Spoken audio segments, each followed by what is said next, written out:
A Tennessee jury on Wednesday cleared 3 former Memphis police officers of all state charges stemming from the fatal beating of a black motorist that sparked protests across the nation 2 years ago. Tadarius Bean, Demetrius Haley, and Justin Smith were found not guilty of second-degree murder, among other charges, in the death of Tyre Nichols.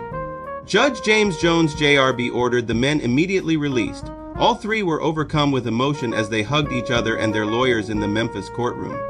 Each of the 3 defendants faced a count of second-degree murder, a count of aggravated assault, 2 counts of aggravated kidnapping, 2 counts of official misconduct, and a count of official oppression. They were acquitted of all. The former Memphis officers had already been facing time behind bars after they were convicted on some federal charges stemming from Nichols' death.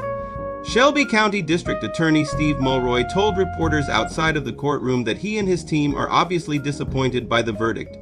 "We respect the jury's decision, but we obviously strongly disagree with it," Mulroy said. "We, in good faith, brought this case, and I am convinced to this day that we had compelling evidence that showed that there was proof for every element of every one of the offenses that we charged. The jury took a different view. That is, of course, they're right. That's the part of the decision. Was I surprised that there wasn't a single guilty verdict on any of the counts or any of the lesser included offenses, given the overwhelming evidence that I think that we presented? Yes, I was surprised," Mulroy later said in response to a question from a reporter. "Do I have an explanation for it? No." Ben Crump and Antonio Romanucci, lawyers for Nichols' family, called the decision a devastating miscarriage of justice in a statement released after the verdict was read. Tyre's life was stolen, and his family was denied the justice they so deeply deserve.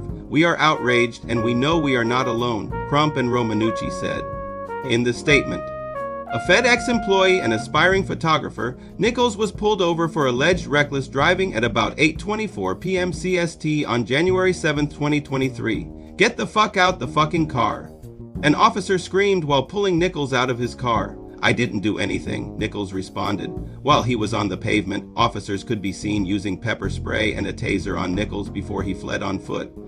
He ran toward his mother's home, but pursuing officers eventually caught up with him about 80 yards short of that house. Officials said body camera footage showed Nichols being beaten and kicked while absorbing more pepper spray. Nichols screamed, "Mom," as he was beaten during the second confrontation with police. A police training officer and use of force expert testified for prosecutors and called the actions taken by officers against Nichols unnecessary and excessive. The beating reflected a common law enforcement practice known as the street tax or run tax for abusing a suspect who flees, prosecutors have said.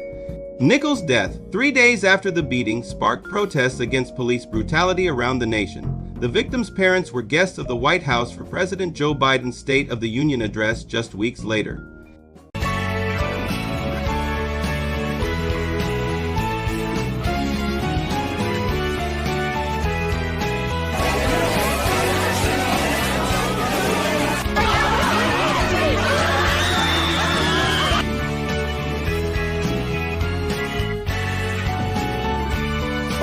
You don't have the cards.